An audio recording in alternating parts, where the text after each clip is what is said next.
we're going to take advantage of a 25-degree day with no rain. It's the first weekend we haven't had 35 or rain. So it's been one or the other. So Janet's down here masking up the edges of our anti-slip again. What's going on? What's going on?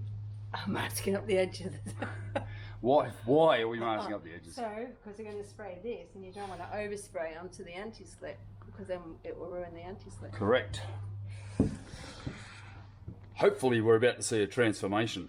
That transformation is going to be all of our faired transom extension, our hull extensions being sprayed white.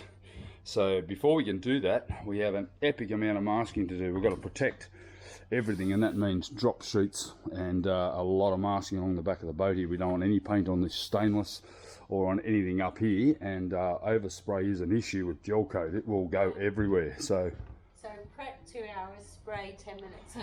Prep 5 hours. Actually, the prep's been going on for about 3 months because I had sanded no, this. You know what I mean. Get it ready to spray. Yeah, that's right. The spray will be about probably an hour. And Janet's just going to feed me small cupfuls because I'm only going to do a little bit at a time. It's all going to be done with a HVLP gun.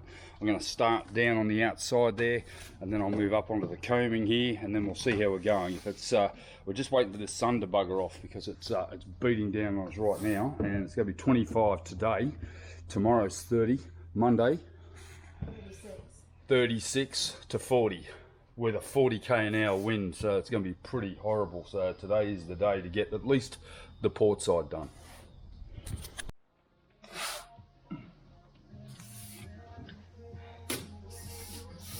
This is for the first shoot.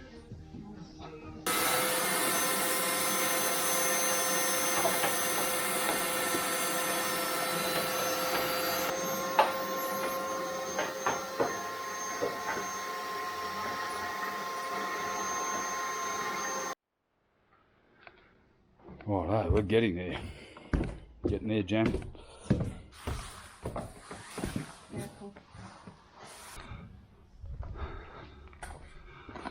So what I've actually done is I've sanded not only this part, but down to about where the masking tape is so that I can fair it out. That's the plan, is to spray the gel coat and then fair it out. Hopefully that works. There's going to be a fair bit of polishing to go after this because flow coat doesn't spray, or gel coat doesn't spray like paint. It doesn't even out. You've got to actually level it down with sandpaper. But luckily with all the anti-slip we've got, we're really only going to have to be dealing with this much rather than the whole platform.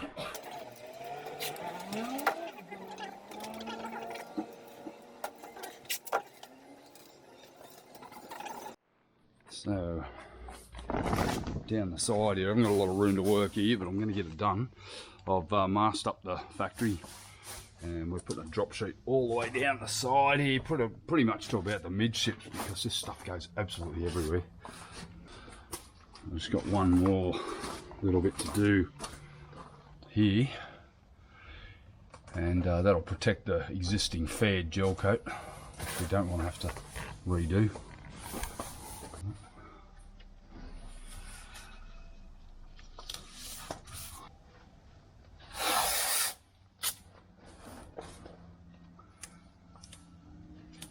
Prep's ridiculous. I'm exhausted already. I haven't even started spraying it. Mind you, the spraying hopefully won't take too long. We knew that was always going to be the case. Well, it's it. We're ready to go. We're pretty much going to do all that side. So, You need to do it at the top. Right, give it a good old acetone white. Clean up any dust. It's amazing how clean you think it is. And then you get white rag out like this, and we're using white because we've found that all the coloured rags are tinting the whole thing, which is not good. Righto, we're all set up. It gets a bit complicated. We've got gel coat first, and then we'll potentially do wax and styrene on the second pass. It's transformational moments like this. It's either going to go well or it's going to be a complete disaster, but it's not going to be. No matter what, you can always polish gel coat back. That's the beautiful thing about paint. Once you put it on, at least the fairing's all done and everything's ready to go. So let's get into it. We're going to time lapse it because it's going to take a while. You ready? Yeah.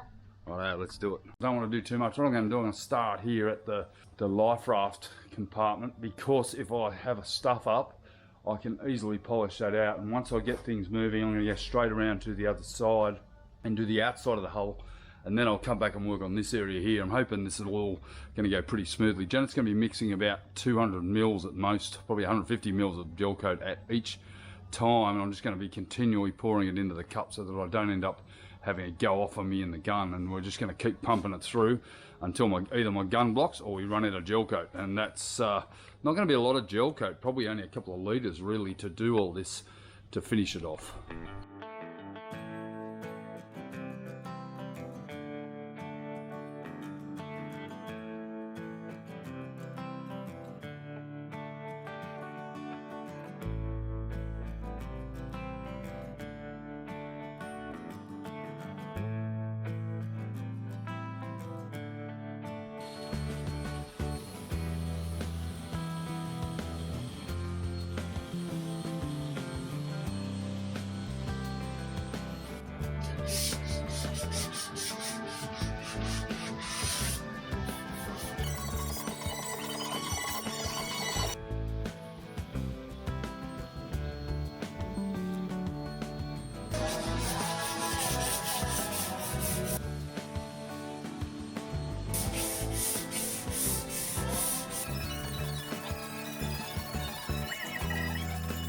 Oh, 5 hours I've been sanding this gel coat, but very happy to announce that I've pretty much got it perfectly fair.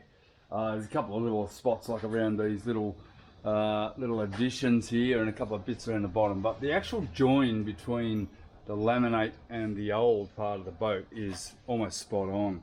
I've done around the back of the boat as well, so have a look around here. To get in here, very dusty and dirty in here. I'm getting very, very, very close for a final fair. So I reckon another 4 or 5 hours of sanding and get onto those stairs, get them all level, and then I can just come back with one final pass of my flow coat, and just it's just a lot of detail at this stage. Prepared to do it because you're only going to get to do it once, and I'm only going to be doing it once because I never want to do this again. Well, I'm just applying some brush gel onto these stanchion bases just because I'm sick of cleaning them, and I want to give myself a good base to spray up on, and this will act as a little bit of an extra fairing compound to be able to get this a nice level surface. But we're going to require some polishing. I'm going to have to come back and polish these with some wet and dry sandpaper, and I'll give them a good sand first just to get a good base on them with some thicker gel, at least get them covered up so that the moisture and the dust doesn't get back into them again.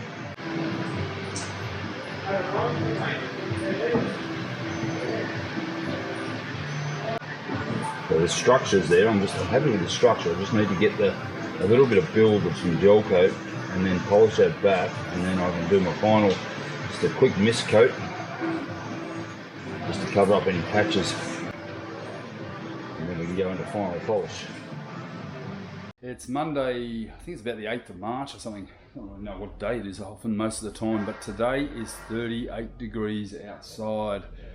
It's 48 in here. I've done 4 hours of prep work and sanding, and I'm done. I just can't do anymore. You gotta remember I'm under a big tent, so it is disgusting out here. On the split that I created around about a year ago to make it fit the hull, I've decided to finally integrate it now. I've got my stanchion bases all glassed in and ready to go. I can now finish off this bit and get it all looking good. So I've just widened that with the orbital, and then I've come in and created a V channel, which will then be filled with solid glass, and possibly some good woven rovings just funneled in there just to fill it.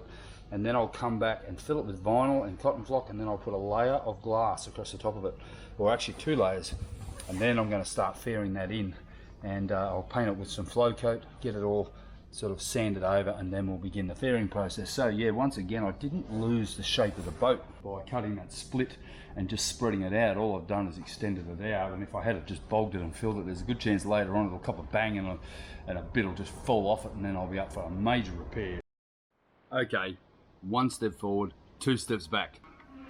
I made all this combing some time ago before I decided what I was going to do with this. It's created a problem for me. If I were to make a box around this, we're going to get a pool of water here, so I need to somehow make this combing go around the winch, and also I'm going to lose height in the combing down to around about here, which is actually okay, but what I really want to make sure is that water will flow around and off rather than pool here, because eventually it's going to dam and end up in the cockpit here, trying to avoid any sort of extra water. Obviously we're going to get wet, it is a wet area, but you try to avoid it at all costs as much as possible. Last thing you want is a dripping down in an area that you really don't want it. So I'm going to cut this piece out, continue this one around all the way around to here, and surround this winch with a combing, a bit like so. I've kerfed some foam here, and that'll solve that problem. That's probably the best method I could come up with at the moment. It will actually allow for a much neater area here and allow for any water that comes down to either flow off to the side or down over the front of the cabin onto the front deck. But firstly, I've got to cut out this bit. So I'll cut this, butt this into here, bend it round this shape here, and then I can tidy up in here in this winch plinth and get it all nice and tidy before I finally glass it.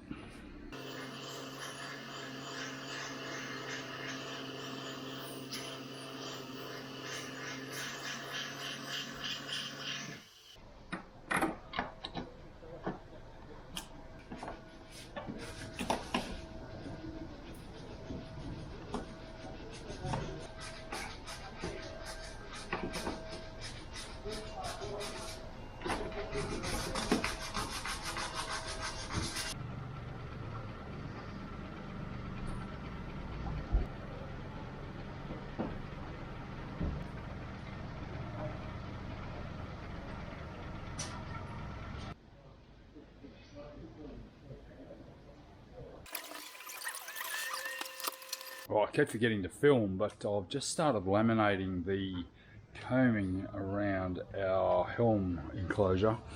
And basically what I do is I do one side first. I don't want to wrap it all around in one hit. It's ideal to put one side on first and then continue the other side tomorrow and overlap it. So you can see here I haven't actually done it yet, but here I put on one layer of 600 double bias, which is really quite good at conforming to the shape, and then a layer of this finishing cloth, surfboard cloth I'll call it, or aerolite depending on the brand, and it rolls over nicely and gives you this beautiful finish. And then some peel ply on it, and tomorrow I can come in and rip that off, give it a sand, and then do the face or the vertical face of it and the underside as well. So I've got to laminate this right back into there, so it's going to look quite nice, and it's all consolidated now into one piece. Well, yesterday my knee was playing up so badly I just couldn't think of getting down on my knees and doing anything that required me to kneel. And I've got this medial thing going on, I'm not really sure what it is, and it's driving me nuts. And every time I spend a day on my knees, it just gets so bad that I can barely cope with it. So I spent the day standing up, and it was so nice for a change. But what I've done is actually laminated all of the combing on the top side all the way over to around about here, and then I'm going to laminate from underneath and go up and over the top. That'll give it a double thickness, but also give it that real robust strength that I want it to have. I want it to be able to sustain a few knocks, and obviously provide a bit of stiffness to the roof here as we have the winch plinth and everything here. I've got it today. I'm going to actually laminate this winch plinth in and try to fold it right in underneath and get all of that detail done underneath. But yeah, it's good to get something done that I've been looking at for a long time. I think it's actually come up a treat. It's very, very smooth. I'm really happy with the way that's come up. And that 600 double bias, funnily enough, it'll lay over a tight radius quite well. And then I'll be able to just come in with some brush gel coat, brush it, and then start to tie that back in for its final cleanup.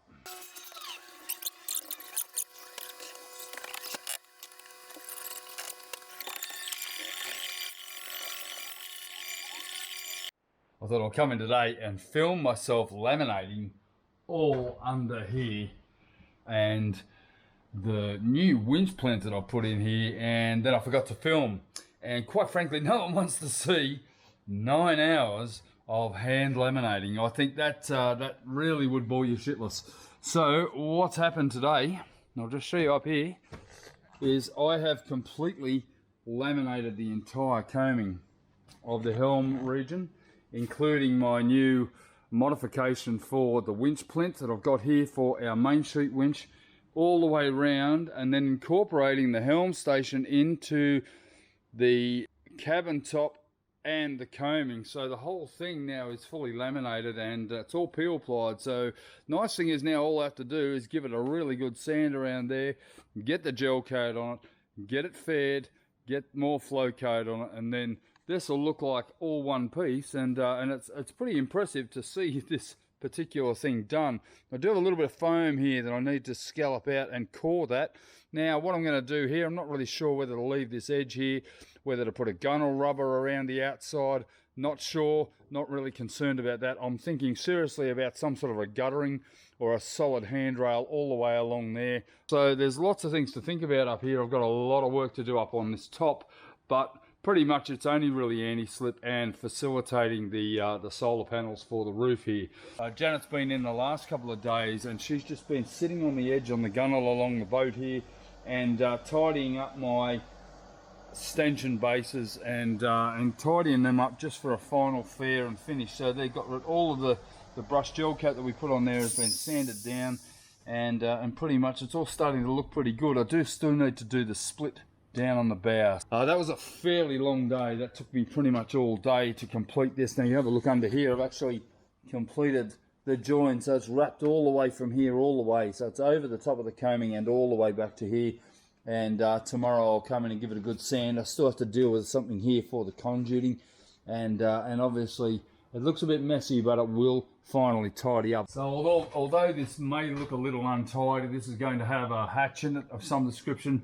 By tomorrow this will all be ready to be given a good sand, and that's got a fair amount of laminate on there, but that particular thing there, although it is a bit ugly, actually doesn't look too out of place on a boat, to be honest, and quite frankly it's solved my problem, and I've still got the conduit running through it, which is really nice. So everything now looking quite good. I've got shape, I've sort of defined how the whole thing's going to look when it's all nice and white.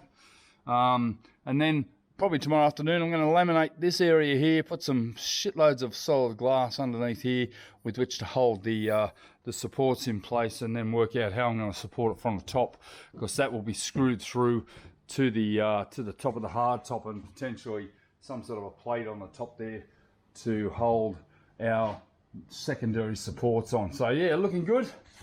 Lots happening here, and we're just moving ahead every day. There's just massive things happening, but this has taken me all day, and although it doesn't look massive, it was a huge effort.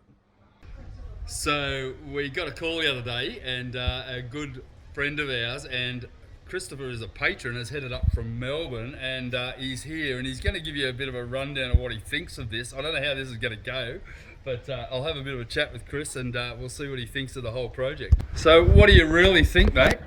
Come on, just dump it on us. I'm flabbergasted. I mean, I knew it was an impressive build and everything, but I'm interested in things that are a project, and which I'm got no real interest in going sailing or boating or anything, but I like watching a project develop. And someone like Ross is really, a lot of it is flying by the seat of his pants. He gets an idea. I think we'll have one of those. So the original boat has certainly changed from what it was, I think, designed to be. It's morphed. Yeah, it's morphed into just something that it's amazing. I can't believe it. I felt a bit embarrassed coming up and taking up his time, because every week he says how busy he is. But we've just been chatting here for probably 2.5 hours. Fantastic, I love it though. And yeah, I just can't.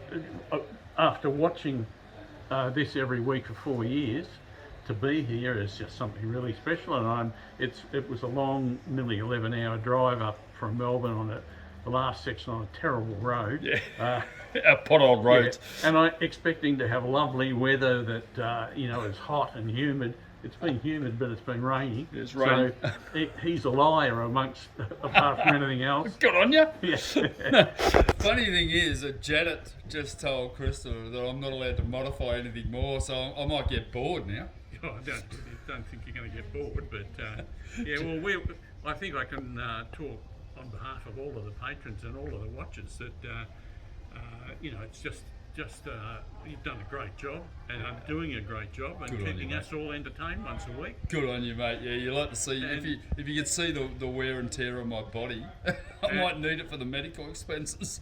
And for all of the other people watching this, I actually got to meet Johnny as well. Oh yeah. Johnny showed up to get a Johnny coffee, showed but up. he did a runner because he doesn't like the fame, old John, and he was complaining about not having any work today. Anyway, it's been good. I've got to get going and let these people get on with some work. Yeah, we've had a great time, mate. Great to meet you, buddy. We've had a really nice morning. I've really enjoyed today. It's nice to meet the patrons. Fantastic. We appreciate everyone that patrons us because, yeah, it's become a monster full-time job, the videos, and you know, we've only got 25,000 subscribers. We've got 25,000 really interested watchers, and I love it. I love Oh the well, project. I mean you're known around the world now. And I don't know whether that's a good thing. That is not a good thing. Not many people want to see an Ocker Aussie. It's probably a bad advertisement for Australia, but we'll put up with you. I love the Aussie humour. We were talking about this earlier, how sick the Aussie humour can be. Well, I hope it's humorous. Look, I've got to say, mate, his name's Christopher Robbins, and it's a bit grey, like an Eeyore day. I was telling him earlier about this area, how it can be a bit dodgy down south here, and a friend of ours was telling us about a tiger that was hanging by a noose 20 foot up a tree on the main road, and I think that's quite funny. well, I should probably tell you my barbecue area at home has got a sign above it says poo corner. Oh, poo corner, don't start me talking about poo. Okay, we'll see you. Thanks, guys. Catch ya.